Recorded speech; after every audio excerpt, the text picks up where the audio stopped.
आपको क्या लगता है ये संवैधानिक संस्थाओं को बचाने के लिए आए हैं? कोई संवैधानिक संस्था को बचाने नहीं आया है, कोई भी भारतवर्ष के लिए नहीं आया हुआ है। ये तेजस्वी यादव जी जिस एयरबेस से सोच रहे थे कि वो चुनाव की छलांग लगाएंगे, चुनाव का उड़ान भरेंगे, वो ध्वस्त हो गया है। विगत कुछ वर्षों से हम देख रहे हैं कि ऑपोजिशन, खास करके कांग्रेस पार्टी, राजद, आरजेडी इत्यादि जिस प्रकार से झूठे तरीके से, भ्रामक तरीके से संवैधानिक संस्थाओं पर हमला बोल रही है, ये कहीं ना कहीं भारत के स्टेचर को कम करने की एक साजिश है, एक कोशिश है। कल भी हमने देखा कि राजद के नेता, आरजेडी के नेता और नेता प्रतिपक्ष बिहार के तेजस्वी यादव ने एक प्रेस कॉन्फ्रेंस किया और प्रेस कॉन्फ्रेंस का मूल उद्देश्य था कि शुक्रवार के दिन 1 अगस्त के दिन चुनाव आयोग ने, इलेक्शन कमीशन ने SIR के पश्चात जो बिहार में इलेक्टोरल रोल जारी किया था उसको लेकर एक भ्रम फैलाने की कोशिश तेजस्वी यादव ने किया। तेजस्वी यादव जी ने कहा कि इस इलेक्टोरल रोल में, जिसे कि चुनाव आयोग ने अभी जारी किया है, मेरा नाम नहीं है और चूंकि मेरा नाम नहीं है, क्या मैं इस बार बिहार के चुनाव में भाग ले पाऊंगा? आप सोचिए, नेता प्रतिपक्ष का यह ऐलान कि मैं इस बार बिहार की चुनाव में भाग इसलिए नहीं ले पाऊंगा क्योंकि चुनाव आयोग ने मेरा नाम इलेक्टोरल रोल से काट दिया है, बिहार के इलेक्टोरल रोल में मेरा नाम नहीं है। और उस समय उन्होंने अपना मोबाइल चालू किया और इस पूरे विषय को सिद्ध करने के लिए उन्होंने कहा कि मैं अभी आपको अपना एपिक नंबर दूंगा, ये एपिक नंबर को आप डाल के वेबसाइट पे देखिए, क्योंकि रूल होता है कि एपिक नंबर को जब हम वेबसाइट में डालते हैं तो हम किस क्रम संख्या पर हैं और पूरा का पूरा एपिक कार्ड हमारा निकलकर सामने आता है। तो सारे जनता के सामने, मीडिया के सामने उन्होंने जो एपिक नंबर प्रेस कॉन्फ्रेंस में तेजस्वी यादव जी ने दिया, वो एपिक नंबर है, मैं उसे दोहराता हूं, RAB 2916120, RAB 2916120। यह नंबर उन्होंने मोबाइल में भी वेबसाइट पे डाला और कहा देखिए ये मेरा एपिक नंबर है और इस पर कहीं भी मेरा नाम नहीं आ रहा है, अर्थात मेरा नाम काट दिया गया है। अब मैं बिहार में वोटर नहीं हूं, लोकतंत्र खतरे में आ गया है। गरीब और वंचितों को किस प्रकार से चुनाव आयोग और NDA की सरकार अपने चुनावी अधिकारों से, मतदान के अधिकारों से वंचित रख रही है, इस प्रकार से एक प्रेस कॉन्फ्रेंस किया। मगर उसके बाद जो हुआ वो चौंकाने वाला विषय है। उसके बाद चुनाव आयोग ने और पटना के DM, district magistrate doctor Tyagarajan ने पूरे सच्चाई को सामने जस का तस रख दिया। उन्होंने कहा तेजस्वी यादव जी झूठ बोल रहे हैं, तेजस्वी यादव जी का नाम और तेजस्वी यादव जी का एपिक नंबर मौजूद है और SIR के सघन प्रयत्न के पश्चात जो इलेक्टोरल रोल बिहार में जारी हुआ है उसमें तेजस्वी यादव जी का नाम कटा नहीं है। और उन्होंने कहा कि दीघा विधानसभा में उनका नाम एनरोल्ड है, वर्तमान में नाम पोलिंग स्टेशन नंबर 2004 में है, library building animal science university serial number 416 पे है, सीरियल नंबर 416 पे है। मगर उसके बाद जो कहा वह चौंकाने वाला विषय था। चुनाव आयोग ने कहा जो एपिक नंबर डालने से तेजस्वी यादव जी का यह पूरा का पूरा पर्ची सामने निकल कर आता है और 416 क्रमांक पे वह वोटर लिस्ट पे मौजूद है, वह एपिक नंबर वही एपिक नंबर है जो उन्होंने 2020 के अपने हलफनामे में, नॉमिनेशन के अपने एफिडेविट में डाला था और उसी एपिक नंबर के आधार पर 2020 का पिछला विधानसभा का चुनाव भी लड़ा था। और वो एपिक नंबर है, मैं पढ़ देता हूं, RAB 56228 RAB 04562228 ये 2 एपिक नंबर हो गए। एक एपिक नंबर जो तेजस्वी यादव जी ने पढ़ा, मोबाइल से पढ़ा, बकायदा अपने वोटर आईडी कार्ड से पढ़ा, और वो एपिक नंबर है RAB 2916120, और एक चुनाव आयोग ने पढ़ा, और एक पहले तेजस्वी यादव ने अपने ही हलफनामे में भरा हुआ था 2020 में। 2015 से 2025 तक वही उनका एपिक नंबर था, और वो नंबर था RAB 04562228। आप बताइए, ये दो एपिक कार्ड नंबर कैसे हैं तेजस्वी यादव जी के पास? क्या तेजस्वी यादव के पास 2 वोटर आईडी कार्ड थे?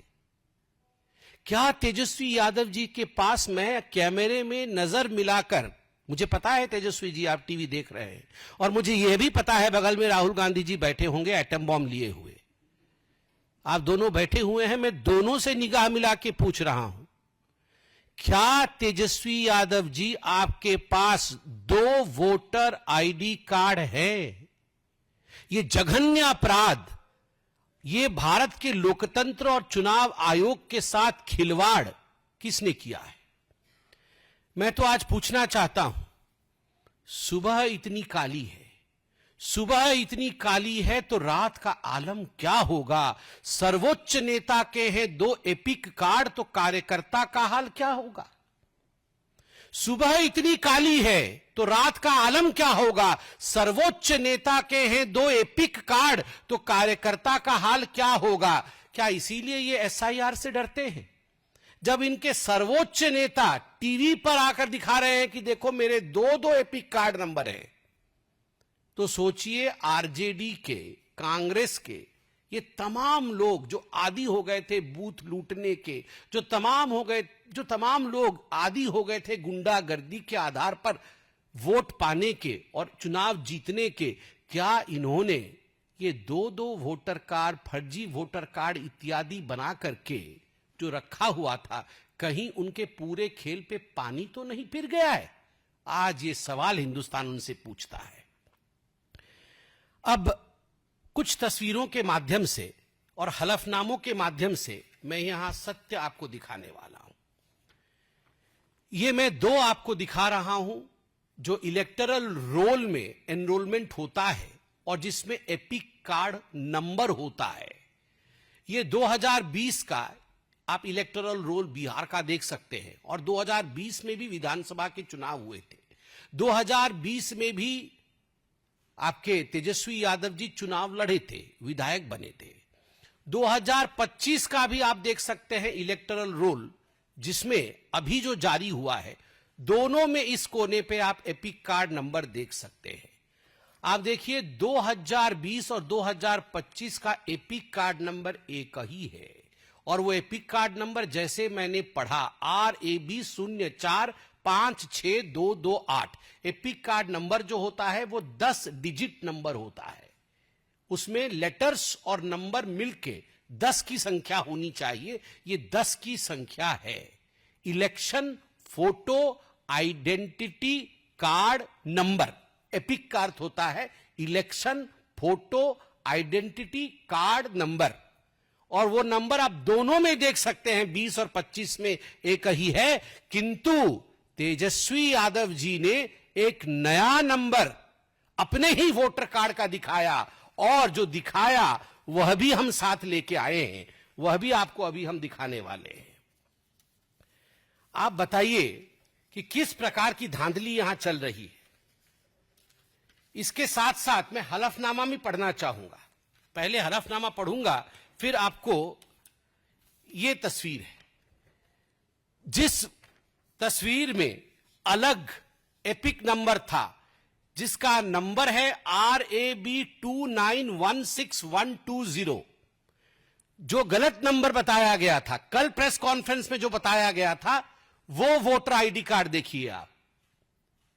तो 2 वोटर आईडी कार्ड हैं, एक वोटर आईडी कार्ड जो मैंने आपको दिखाया और वह एपिक कार्ड के साथ यह है, और दूसरा वाला यह है जिसमें दूसरे एपिक कार्ड नंबर का जिक्र कल तेजस्वी जी कर रहे थे। यह है तेजस्वी यादव की हकीकत। इसमें से सच कौन, इसमें से झूठ कौन? तेजस्वी यादव 2 जगह वोट डालते थे, आप सोचिए तो इनके कार्यकर्ता क्या करते होंगे। और ये जो तिलमिलाहट है, ये इसी कारण से तिलमिलाहट है। 2015 और 2020 दोनों के चुनाव के हलफनामे, नॉमिनेशन पेपर और एफिडेविट में लेके आया हूं।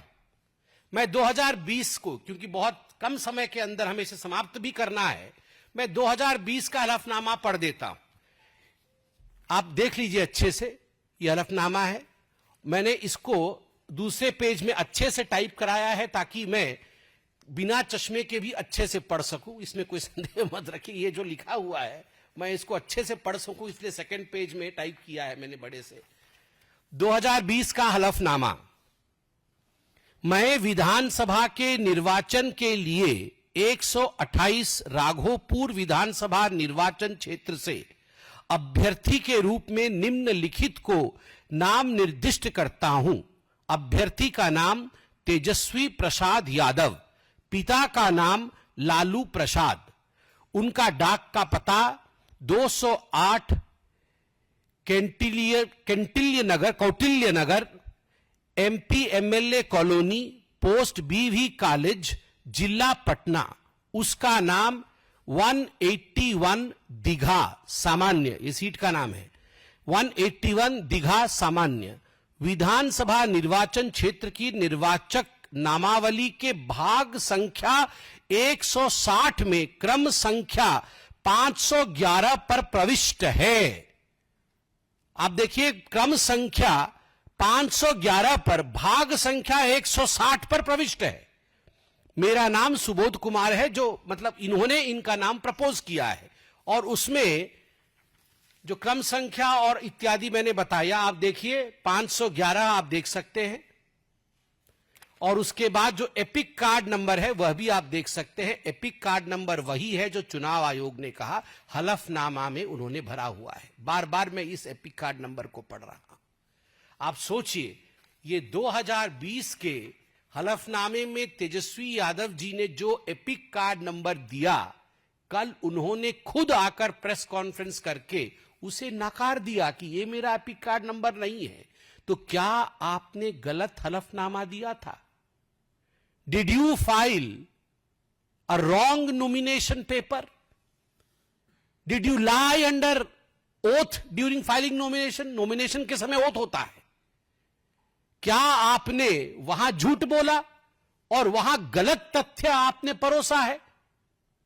अब दोनों तरफ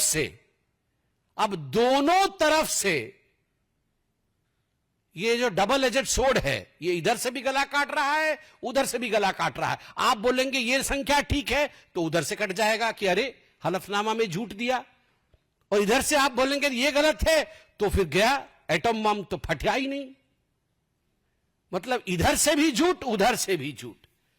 अब ये जो इंडिया अलायंस वाले हैं, ये केवल तेजस्वी यादव का विषय नहीं है, ये पूरा संपूर्ण इंडिया अलायंस वाले, इन इंडिया अलायंस वालों का राहुल गांधी और तेजस्वी यादव ये बड़ा देश का सोच रहे हैं।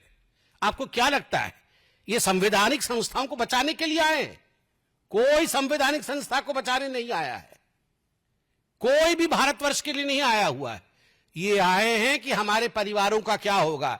इलेक्शन कमीशन जाए गड्ढे में, चुनाव आयोग जिए या ना जिए, रहे या ना रहे, हमारा परिवार रहना चाहिए, हमार दुई को बबुआ रहना चाहिए। ये सबका यही है। ना तो सोनिया गांधी देश के बारे में सोच रही है, चुनाव आयोग के बारे में सोच रही है, और ना ही लालू प्रसाद जी सोच रहे हैं देश के बारे में। ये सब हमार दुई को बबुआ कैसे ठीक से सेटल हो जाए, ये कैसे सेटल हो जाए, बस उसी की लड़ाई चल रही है। और ये राहुल गांधी कह रहे थे मैं एटम बॉम्ब फोड़ूंगा, शायद यही था एटम बॉम्ब उनका, ठुस। जैसा एटम बम पाकिस्तान का, वैसा ही एटम बम इनका। ना एटम बम की धमकी से भारत की लोकतंत्र डरती है, पाकिस्तान से और ना ही भारत का लोकतंत्र डरता है ऐसे ठुस एटम बॉम्ब से जिसको पकड़ पकड़ के राहुल गांधी घूम रहे हैं। और जहां तक एसआईआर का विषय है, जो भी चुनावी प्रक्रिया संवैधानिक प्रक्रिया से गुजरती है, कोर्ट की निगरानी से गुजरी है। एसआईआर ये प्रिसाइज और नॉन एस्केलेटरी है। ये प्रिसाइज है, किसकी मृत्यु हो गई उसको हटाना है, किसके दो एपिक कार्ड हैं काटना है, कौन चला गया उसको हटाना है, कोई जोड़ना चाहता है जुड़ जाओ भैया। ये प्रिसाइज है और नॉन एस्केलेटरी, लड़ाई झगड़ा नहीं। आपके बीएलए है, बूथ लेवल एजेंट, आपको दिक्कत है बीएलए जाके बीएलओ को कंप्लेंट करे। बीएलओ को कंप्लेंट करने से बीएलओ नाम जोड़ेगा ये काटेगा, आपके पास डॉक्यूमेंट होने चाहिए। तो ये नॉन एस्केलेटरी है। मगर कल जिस प्रकार से एस्केलेट करने की कोशिश की गई एटॉम बॉम्ब लेकर, अगर एस्केलेट करोगे तो अपने ही घर के अंदर के एयरबेस ध्वस्त होंगे। आज एयरबेस ध्वस्त हो गया है। ये तेजस्वी यादव जी जिस एयरबेस से सोच रहे थे कि वो चुनाव की छलांग लगाएंगे, चुनाव का उड़ान भरेंगे, वो ध्वस्त हो गया है अपनी ही करनी के कारण।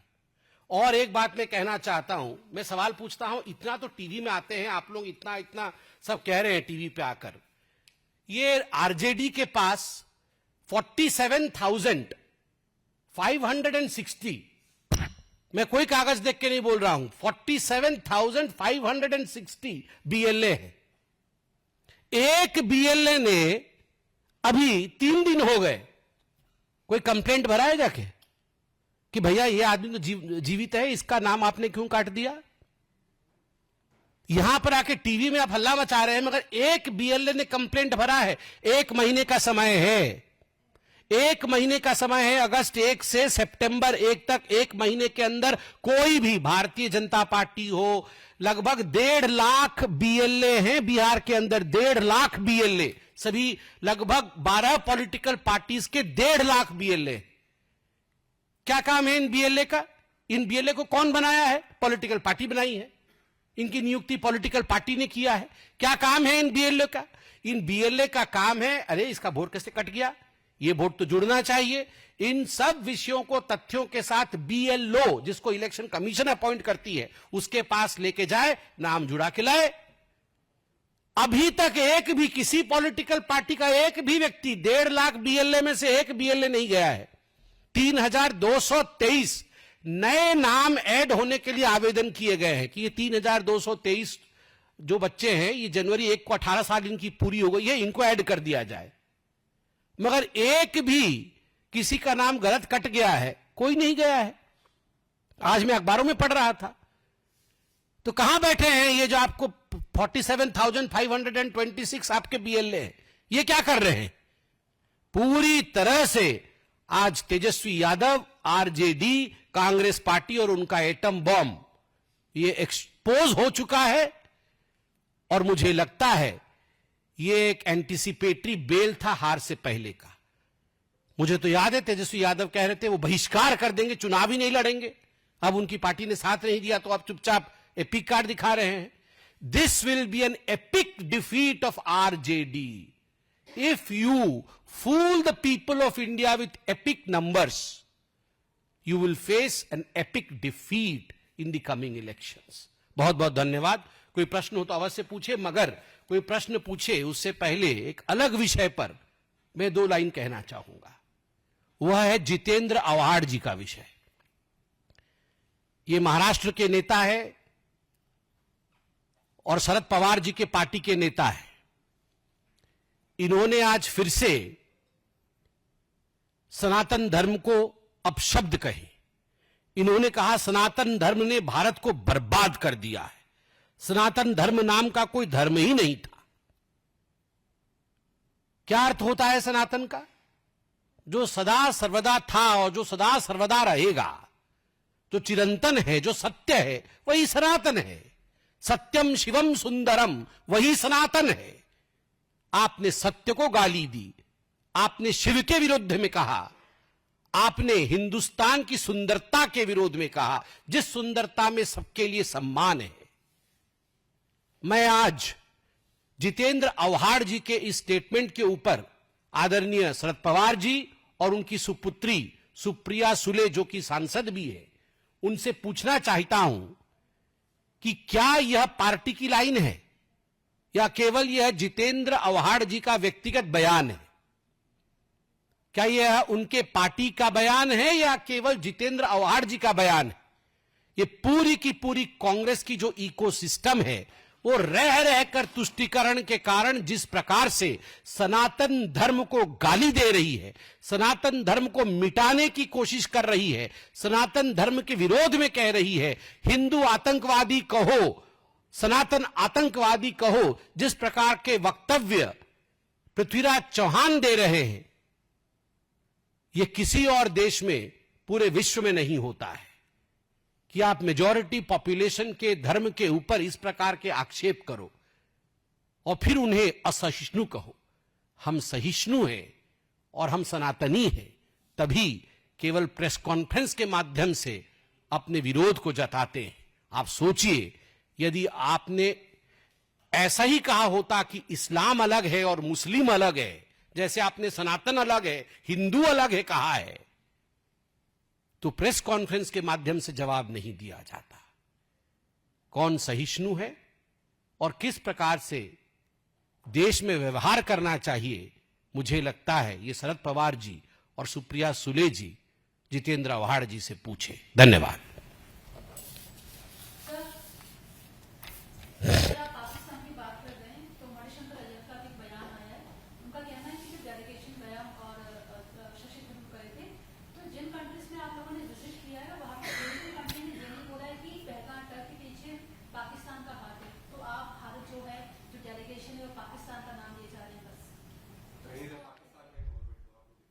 क्या बोल रहे हैं? पाकिस्तान के इन्वॉल्वमेंट में कहा कि हो रहा है कि दुनिया भर का कोई देश तो मान नहीं रहा है। अच्छा, तो इसमें कोई नई बात नहीं है। मणिशंकर अय्यर जी पूछ रहे हैं कि पाकिस्तान का इन्वॉल्वमेंट पहलगाम में प्रूव नहीं हो रहा है, तो आज के अखबारें पढ़ें। आज के अखबार में छपा है कि एक आतंकी जो ऑपरेशन महादेव में मारा गया, जो LET से संबंध रखता था, लश्कर तैयबा से, उसका नमाजे जनाजा, बॉडी तो यहां रह गया, मगर उसके बॉडी के एब्सेंस में, उस टर्म को मैं इस्लाम में क्या कहा जाता है मैं भूल रहा हूं, मगर वो उस प्रकार का नमाज उसके गांव में POK में हुआ, जिसमें तमाम लोग वहां के आए थे, LET के कमांडर भी आए थे, मगर गांव के लोगों ने कहा देखो तुम लोगों ने, ये ISI वालों ने और पाकिस्तान के कुछ जो आर्मी के अफसरान हैं, आप लोगों ने हमारे बच्चों को किस प्रकार से आतंकी बनाया, उसकी खामियाजा हमें भुगतना पड़ रहा है। यह आज अखबारों में छपा हुआ है। ये मणिशंकर अय्यर तो सुबह सुबह अखबार पढ़ते ही हैं, मगर मणिशंकर अय्यर जी की आदत है कि ये पाकिस्तान के पक्ष में बोलेंगे ही बोलेंगे, बोलेंगे ही बोलेंगे। हमें मोदी को हटाना है। पाकिस्तान में जाके किसने बोला था? ये मणिशंकर अय्यर जी ने बोला था। उल्टे वो एंकर चौंक गया था। वो एंकर चौंक के बोला हम कैसे हटाएंगे, तो बोले अरे हम मिलके हटाएंगे ना। आप सोचिए, ये वही मणिशंकर अय्यर है, और जितने भी कांग्रेसी हैं उनके वो मणि है। बाकी सारे कांग्रेसी वो सारे भी यही बोलते रहते हैं। चिदम्बरम भी अभी बोल रहे थे कि कोई सबूत नहीं है कि पाकिस्तान की इन्वॉल्वमेंट है। मणिशंकर अय्यर भी बोल रहे हैं कि कोई सबूत नहीं है कि पाकिस्तान की इन्वॉल्वमेंट है। तो सारे कांग्रेसी ऐसे ही हैं, तभी तो ये पाकिस्तान में हीरो हैं, तभी तो और कल तो वो बिलावल भुट्टो बोल रहे थे कि हमारे लोग भारत के सदन में बैठे हुए हैं, we have our own people sitting in the parliament of India. तो कौन है वो उनके अपने लोग जो भारत के सदन में बैठे हुए हैं? यही वो लोग हैं, यही वो लोग हैं जो कहते हैं कि पाकिस्तान की इन्वॉल्वमेंट का कोई सबूत नहीं है। वो हिंदुस्तान के पार्लियामेंट में बैठे हुए हैं। राहुल गांधी जी बताइए कौन है वो लोग? वहां का बिलावल कह रहा है तो यहां के बिलावल को भी जवाब देना चाहिए। धन्यवाद। कपिल सिब्बल जी का एक यूट्यूब चैनल है दिल से कपिल, उन्होंने उसमें कहा कि हमारी जो भारतीय वायुसेना बहुत कमजोर है, हमारा राफेल कमजोर है, F-10 और J-10 और J-17 के आगे, और हम लड़ते भी तो हार जाए। तो भारतीय वायुसेना को कमजोर कह रहे थे वो अपने शो में, किस तरीके से? आपने क्या बताया? कपिल सिब्बल जी के यूट्यूब का नाम क्या है? दिल से पाकिस्तानी। क्या दिल से कपिल, अच्छा ये कपिल सिब्बल जी के यूट्यूब का नाम तो मैंने सोचा कि दिल से पाकिस्तानी ऐसा है करके, आपने अभी से ठीक कर दिया कि दिल से कपिल है। कौन कपिल सिब्बल जी को सीरियसली लेता है? कांग्रेस जैसे नॉन सीरियस प्लेयर भी अब कपिल सिब्बल जी को सीरियसली नहीं ले रही है, तो मुझे लगता है कपिल सिब्बल जी के बारे में बोलने की कोई आवश्यकता नहीं है। जिसने कांग्रेस को छुआ है, जो कांग्रेस में एक बार रहा है या जो कांग्रेसी मनस्थिति का है, वो सारे लोग कभी ना कभी इस प्रकार का बयान जरूर देते हैं जो पाकिस्तान के समर्थन में होता है और भारत के विरोध में होता है। मुझे लगता है कपिल सिब्बल जी को बोलिए जरा अपना यूट्यूब चैनल लेके कभी पाकिस्तान जाएं और कौन कौन से एयर बेसेस ध्वस्त हुए हैं इत्यादि इत्यादि वो स्वचक्षु से देख के आए, वहीं मिलेगा सबूत उनको। ये भारत में बैठ के बढ़िया बढ़िया यहाँ खाना पीना खा के भारत के वायुमंडल में भारत के खिलाफ कहना बहुत आसान है, इनको जरा पाकिस्तान भेजिए।